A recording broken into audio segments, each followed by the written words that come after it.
So guys, I will be teaching you how to fix this problem. What you have to do is to, watch the video and also try to learn how I fixed mine, or the process that I'm going to teach you or I'm going to walk you through. Just watch it and you are going to be able to fix yours. So first of all, go to your phone menu, scroll down below and try to search in for your Google Play Store. So tap on it.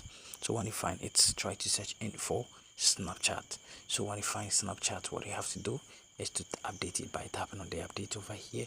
So when you see open, it means you have the latest update. So what you have to do next is to go straight to your phone settings, tap on it, scroll down, and after that tap on this, which is the app management.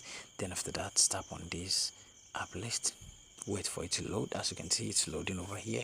So after loading, you're going to see all your apps listed over here. So what you have to do is to just scroll down below and you're going to see Snapchat. Just tap on it. Then after that, tap on notifications and make sure you turn it on. So allow notification, make sure it's on. Now go back and tap on permissions. Then you have to also make sure every permission is allowed and not denied. Now go back and tap on storage and cache. Tap on the clear cache over here. Then after clearing the cache, go back and tap on this mobile data and Wi-Fi. Then the background data over here, try to turn it off, then turn it on back again.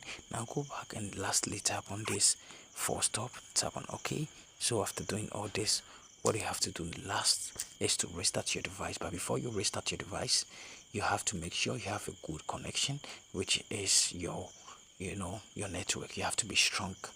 Do you get me? It has to be strong enough. Then after that, you tap on the power button, tap on restart to restart your device, and this problem is going to get fixed. Thank you for watching this video. See you in our next video.